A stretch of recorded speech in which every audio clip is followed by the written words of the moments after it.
since our conversation today is about kindness, to kind of unlock the door for kindness that you've experienced and both done yourself, what is your definition of kindness if you had to define it? I've been giving this some thought since you and I I first appreciate it. touched base. And where I am in my life right now, anyway, I would say my definition of kindness is the willingness to offer the love someone needs in the moment. I love that. And sometimes that's a warm and gentle love. Sometimes that's a sort of bracing love, and sometimes it's just fun. And sometimes the someone is yourself, right? Absolutely. That one I'm also still working on. I know it. Listen, it's easier said than done a I lot of the time. well, and I think in industries like we're in, where you're always collaborating with other people, the tendency is to focus on, worry about the other Mhm. people.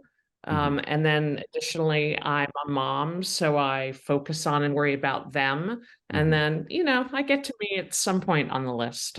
But my parents always taught me that if you look after everybody around you, then the hope is that somebody around you is looking after you. Do you have any advice for those looking to, I guess, work on a show like Sweet Magnolias, where it is all about giving that joy? I think that the key piece of the artistic journey that we tend to overlook in Mm. our burning desire to create is patience. Mm. I think we get impatient with ourselves, with the schedule, with the process. And I've seen people derail their journey Mm. because they were impatient. If I'm not to spot A by date B, Mhm. then what am I even doing here? Everything takes longer than you think it's going to. Mm. And yes, it's frustrating, and yes, it's heartbreaking. And I have to say, in your beautiful podcast about kindness, there Mm. will be unkind people along the way, Mm. but you have to remember why you want to do this Mm. and what it is that you want to say, and let that be your guide. And then have the faith to walk through every open door. Mm. Some doors are just going to lead you down a hallway to another door. Some doors are going to lead you to a brief experience that teaches you something that you need to carry forward. Mm. And some doors lead you to your dreams.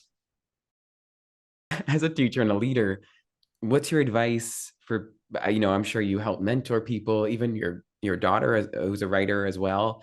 What's your advice for that younger generation, especially right now? Is it just to kind of fight and stand up for what you believe in? I think it's always important to stand up for yourself on a daily basis, but absolutely now in the industry to not become cynical, to Mm. continue to do great heartfelt work, and understand that part of what you're fighting for is the opportunity to change other people's lives too. I Mm. love the William Faulkner quote from when he got his Nobel. It is a writer's privilege to help man endure by lifting his heart.